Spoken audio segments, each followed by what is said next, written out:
Silence is power. In a world where everyone is rushing to be seen, to be heard, to voice their opinions, and to shout their truth, the one who stays silent stands out. Not because they are overlooked, but because their energy is different. Their silence speaks for them. It commands a different kind of respect. It signals that they're operating on a higher frequency, one that doesn't need to compete for validation. You embrace silence, you're not retreating, you're observing, you're positioning yourself to understand the game before you play it. There's a deep kind of wisdom that comes from watching rather than reacting. Most people react to everything, a comment, a look, a rumor, a post, instant reactions. But reaction is not power, response is. And a wise response is born in silence. You can't respond from strength if you're constantly reacting from ego. The quiet observer sees everything. They notice the intentions behind words, the energy behind actions, the truth behind the facade. While others are busy making noise, the silent one is gathering information, building awareness, and strategizing with precision. This doesn't mean silence is passive. In fact, silence is one of the most active forms of control you can exercise. It takes strength to not defend yourself when people misunderstand you. It takes discipline to not react when someone tries to provoke you. It takes courage to stay calm when chaos surrounds you. That kind of silence isn't weakness. It's emotional intelligence at its highest form. It shows you know who you are and what you stand for, and you don't need to prove that to anyone. In silence, your thoughts become sharper. You're able to detach from drama, from noise, from the endless need to be involved in everything. And in that detachment, you begin to rise. You realize not every battle is yours to fight. Not every comment is yours to answer. Not every challenge deserves your attention. Silence teaches you to choose your energy wisely, to conserve it for what truly matters, and to protect your peace at all costs. When you let the world talk while you observe, something powerful happens. You begin to see through people. You start noticing patterns. You hear what's not being said. You recognize who's authentic and who's pretending. You realize that many people talk loud to distract from how little they truly know. And when you stop trying to prove yourself to those kinds of people, you free yourself. You stop being pulled into their world and you stay rooted in your own. Silence also creates mystery, and mystery creates influence. When people don't know what you're thinking, what you're planning, or what you'll do next, they're forced to pay closer attention. They can't predict you. They can't manipulate you. That's power. You become the one in control of the narrative simply by not revealing too much. In silence, you hold the cards and you play them only when it's time. You also start to realize that not everything needs to be spoken. There's peace in letting things go unsaid. There's strength in letting others underestimate you, because when you move in silence, you surprise people. You don't talk about what you're working on. You just let your results speak. You don't explain your mindset. You just let your energy shift the room. You don't chase recognition, you let it come to you naturally. The silent one always knows more than they say. They understand that the less people know about your inner world, the safer and more powerful you become. Your moves become sacred, your growth becomes personal, your life becomes yours again. And the beauty of it is this: when you stop announcing every step, your progress becomes undeniable. No one can question the work you did in the dark when your success starts shining in the light. It's also important to realize that silence doesn't mean isolation. It means intention. You choose who to open up to. You choose when to speak. You speak with purpose, not impulse. You observe first, and then you act. That's how you move with grace and strength. That's how you stay calm under pressure. That's how you elevate. So let the world talk. Let them guess. Let them assume. You owe no one an explanation. You owe yourself peace, clarity, and power. And all of that begins with silence. The kind of silence that's not empty, but full of potential. The kind that prepares you for your next level without you having to announce it. Because when you master the art of being silent, you realize you don't need to shout to be heard. Your presence is loud enough. Your energy speaks for itself. Your silence becomes your strategy and eventually your victory. In a world that constantly urges us to hurry, to achieve, to succeed, to be heard, to arrive, it can feel almost unnatural to wait. Patience is often misinterpreted as passivity, as weakness, or even as laziness. But true patience is none of those things. It is an inner strength, a quiet force, a deep well of resilience that allows us to endure without breaking, to move forward without rushing, and to trust that what is meant for us will find us in its own time.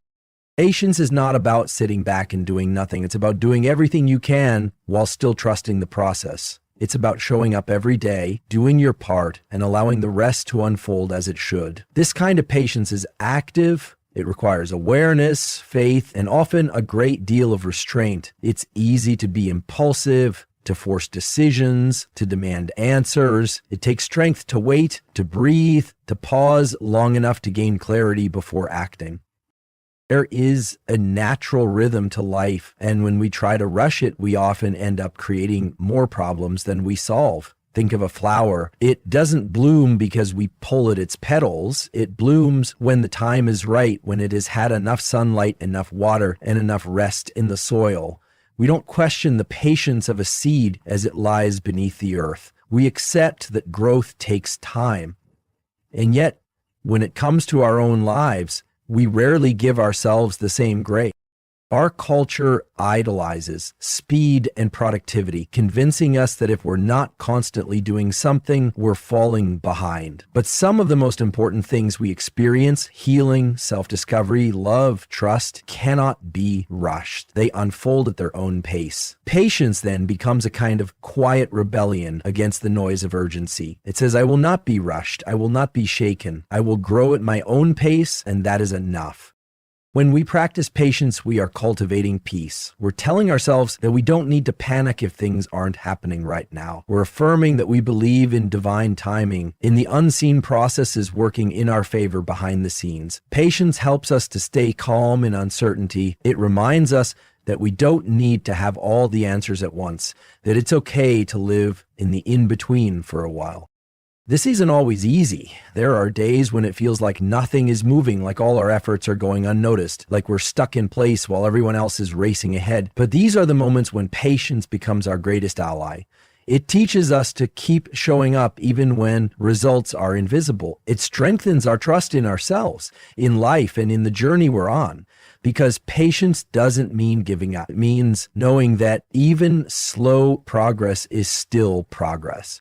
Being patient also allows us to make better decisions. When we rush, we act out of fear of missing out, fear of being left behind, fear of not being enough. But when we take our time, we give ourselves the opportunity to think clearly, to act from a place of confidence rather than desperation. We begin to respond rather than react. And in doing so, we align more closely with our values, our goals, and our truth. There's also a certain humility in patience. It acknowledges that we are not in control of everything, and that's okay. It lets go of the illusion that we can force outcomes and embraces the wisdom of surrender. This surrender isn't about weakness. It's about trust. It's about saying, I've done what I can. Now I allow life to take its course. That kind of trust is one of the most powerful forms of strength we can possess.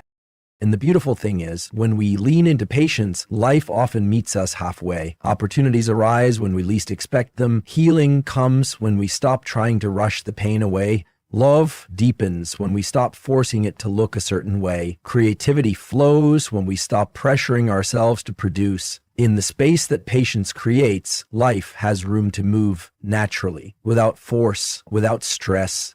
So the next time you feel the urge to rush, pause. Ask yourself if the pressure you feel is real or imagined. Remind yourself that what is meant for you will not pass you by, and that there is strength in waiting.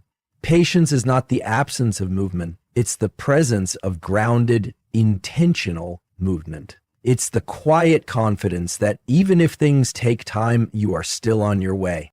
In the end, patience teaches us that life isn't a race, it's a rhythm. And when we learn to trust that rhythm, we begin to see that everything truly does come in its own time, if only we are strong enough to wait. There comes a point in life where we realize that no matter how hard we try, we can't control everything. We can plan, prepare, work hard, and do our best, but there will always be factors outside of our hands. This realization can be terrifying at first, but it can also be the beginning of something freeing, something peaceful.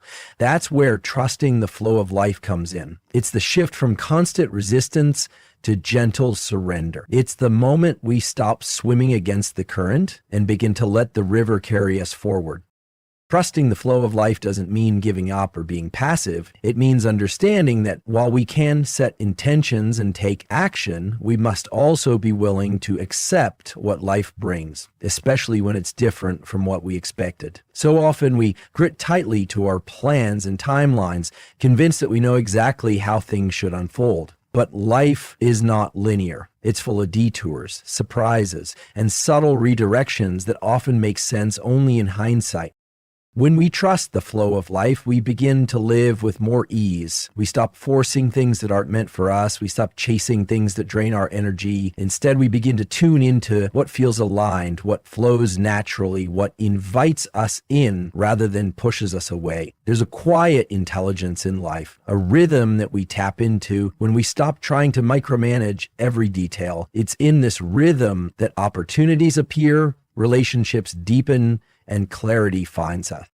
This kind of trust takes practice, especially when we're used to being in control or when fear has taught us that letting go means risking disappointment. But the truth is, clinging tightly to what isn't working doesn't protect us. It only delays our peace. Trusting the flow means believing that what is meant for us will come, and what leaves us is clearing space for something better. It's the understanding that timing matters, and not everything is meant to happen right now. Sometimes the flow of life leads us into the unknown. We lose jobs, relationships end, plans fall apart. In those moments, it's easy to panic or think we've made a mistake. But often, these disruptions are invitations. They're nudges from life to go a different way, to grow, to learn, to become. When we resist them, we suffer. But when we lean into them, even if we're afraid, we often find new paths we never would have chosen on our own. Trusting the flow also means listening, really listening to ourselves and the world around us. It means paying attention to how things feel, not just how they look. Sometimes we're so focused on outcomes that we ignore the signs telling us to slow down or shift direction. The flow of life speaks through our intuition, through repeated patterns, through moments of deep knowing that can't be explained but are deeply felt. When we trust that inner voice, we move in harmony with life instead of constantly fighting it. In the noise of everyday life, it's easy to forget how to truly listen. We hear a lot, but we rarely listen deeply. The world is constantly demanding our attention, notifications, conversations, responsibilities, distractions. And amid all of that, we often end up only half present. We might nod along, give automatic responses, or offer advice without really understanding what's being said. But true listening, genuine, mindful, open-hearted listening, is something else entirely. It's a quiet skill, a powerful presence, and a deeply human gift that transforms not only our relationships with others, but also our relationship with ourselves. Listening deeply to others is more than just hearing words. It's about tuning in to the emotion behind the words, the pauses between sentences, the things that go unsaid. It requires patience, presence, and the willingness to put our own thoughts and judgments aside. Too often when someone is speaking, we're already thinking about how we'll respond or what we'll say next or how their story relates to our own experience. But when we really listen, when we quiet our inner commentary and just be with the person in front of us, we create a space of safety and connection. We make the other person feel seen and valued, and in doing so, we deepen our bonds, build trust, and foster understanding.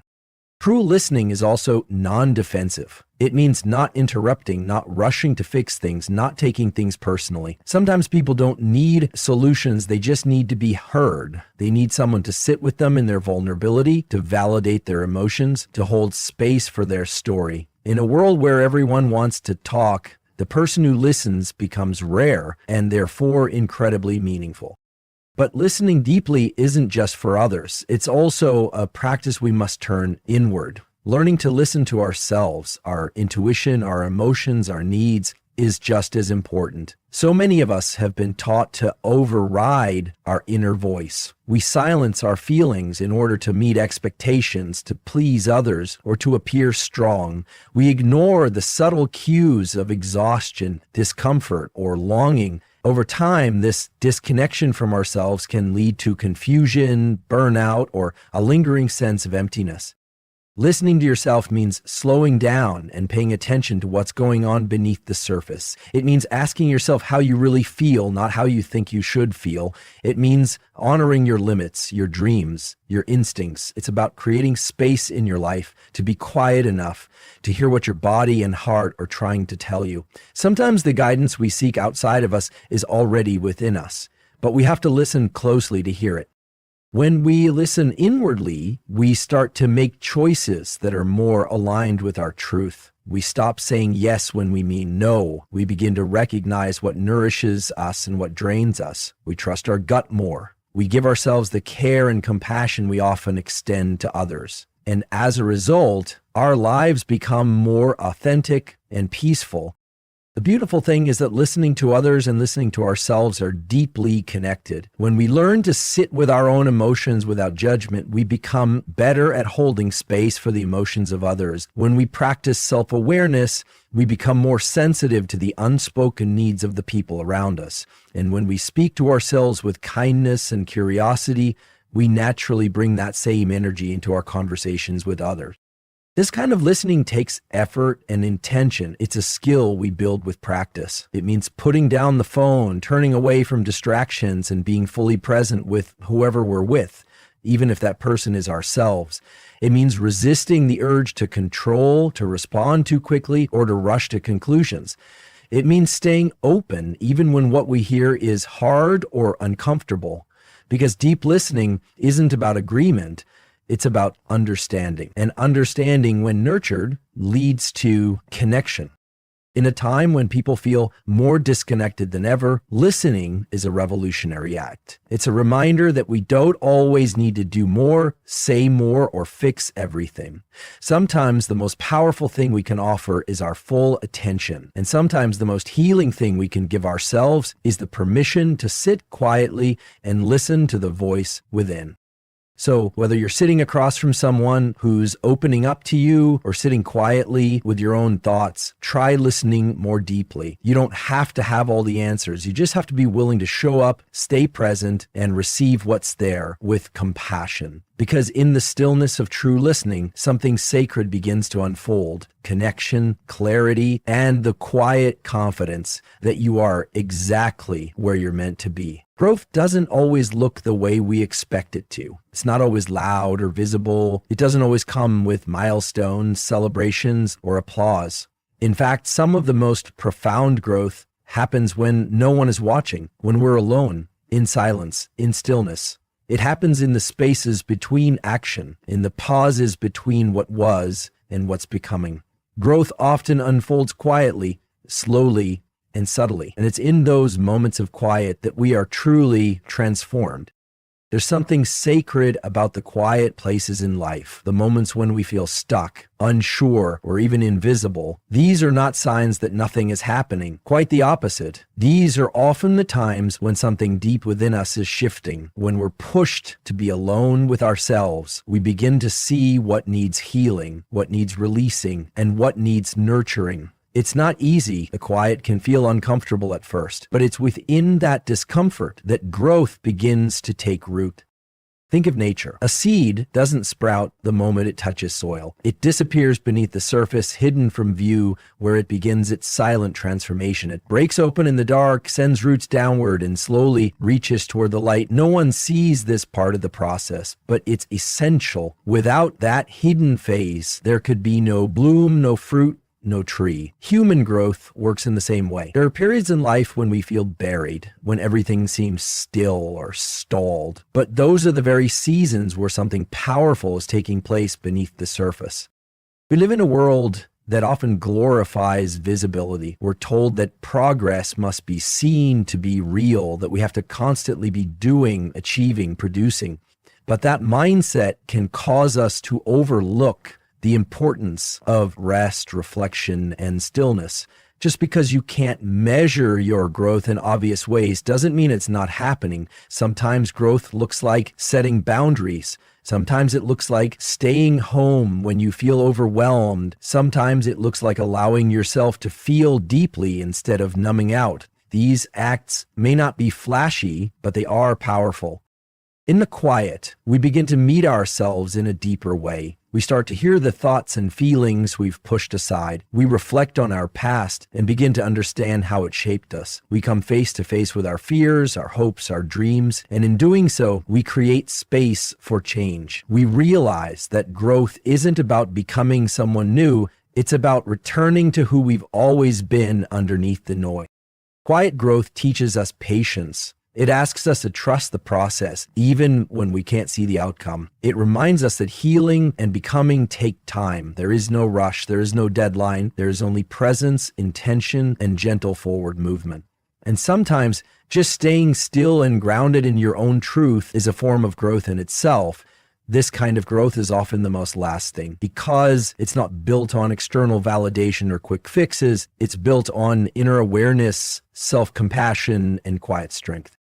It's the kind of growth that doesn't fade when things get hard. It stays with you because it came from within. It came from the silent work you did when no one else could see. It came from the courage to sit with your own becoming. We don't always realize we've grown until we look back. One day we wake up and notice we're reacting differently.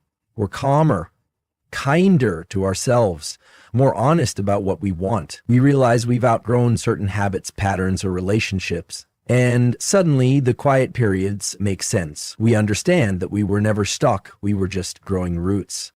So the next time you find yourself in a quiet season, don't rush to fill it. Don't mistake stillness for stagnation. Trust that something is unfolding, even if it's not visible yet. Allow yourself to be present with the quiet, to honor it, to learn from it, because some of the most meaningful, soul-deep growth happens not in the noise of change, but in the quiet moments in between. You are becoming, even in the silence, even when it feels like nothing is moving. Growth is happening inward, quietly, beautifully, and one day you'll see how far you've come. There's a subtle but powerful difference between reacting and responding, and understanding that difference can completely change the way we experience life, relationships, and ourselves. Reacting is immediate, automatic, and often emotional. It's the part of us that jumps to conclusions, lashes out, or gets defensive. Responding, on the other hand, is intentional. It comes from a place of awareness rather than impulse. It's grounded, thoughtful, and reflective. When we learn to respond instead of react, we start showing up to life with clarity and calm rather than chaos and confusion. Reactions often come from our past, old wounds, insecurities, habits, and conditioning. They're like echoes of unresolved emotions that get triggered when something touches a sensitive spot within us. A harsh comment, a delay, a look, a moment of being misunderstood, any of these can spark a reaction if we're not aware. And that reaction, more often than not, isn't really about the present moment. It's about something deeper, something older, something that hasn't been healed yet. Responding requires a pause. It asks us to take a breath, to create space between stimulus and action. In that space, we give ourselves a chance to choose how we want to show up. We shift from being at the mercy of our emotions to being in charge of them. That doesn't mean we suppress our feelings or pretend we're unaffected. It means we acknowledge what we're feeling without letting it control us. We take ownership of our inner world and use it as information rather than as fuel for impulsive behavior. This is especially important in relationships. How many arguments spiral out of control simply because someone reacted without thinking? A defensive tone, a sharp retort, or a misinterpreted comment can quickly escalate into conflict. But when we respond instead of react, we create room for understanding and connection. We listen to what the other person is really saying rather than just hearing what triggers us. We ask questions instead of making assumptions. We express ourselves clearly instead of emotionally dumping. In doing so, we reduce tension and increase trust. Responding also helps us stay grounded in stressful situations. Life will always throw unexpected challenges our way. Delays, disappointments, failures, and frustrations. If we react to each of them with panic, anger, or resistance, we drain ourselves. But when we respond, we bring intention and balance to the moment. We become solution-oriented instead of problem-focused. We stay centered even when things feel uncertain. This gives us the power to navigate life more gracefully, rather than being tossed around by every emotion or situation. Learning to respond instead of react is a practice. It takes self-awareness, emotional maturity, and patience. It means slowing down and tuning in. When something triggers you, ask yourself, what am I really feeling? Why is this affecting me so strongly? What do I actually want to say or do in this moment? These simple questions can open up a whole new layer of clarity. They help you separate your emotions from the situation and respond from a place of intention rather than instinct. It's also helpful to remember that reacting often feels good in the short term. Yelling, blaming, or withdrawing can feel like release, but it rarely leads to true resolution. Responding, on the other hand, may require more effort in the moment, but it creates lasting peace and deeper understanding. It's the difference between emotional satisfaction and emotional intelligence. This practice doesn't mean becoming emotionally detached or robotic. It's not about pretending to be calm when you're actually upset. It's about being honest with your feelings while also being mindful of how you express them. It's about giving yourself permission to feel without giving those feelings control over your actions. Responding is an act of self-respect and emotional mastery. It's saying, I see what's happening inside of me and I'm choosing how to move forward. Over time, responding instead of reacting becomes a habit. The more we practice that pause, that breath, that moment of reflection, the more natural it becomes. We start catching ourselves before we say something we'll regret. We start approaching challenges with curiosity instead of frustration. We start building relationships based on understanding rather than defensiveness. And most importantly, we begin to feel more in control of our own inner experience. In a world that's full of noise, urgency, and emotional triggers, the ability to respond instead of react is a quiet superpower. It doesn't mean you won't feel anger, sadness, or frustration. It means those emotions no longer run the show. You do. You get to decide how to use your voice, your energy, and your presence, and in that decision lies your freedom. So take the pause, take the breath, step back before you step forward, and remember that every moment is a choice, not just in what you say or do, but in who you are becoming.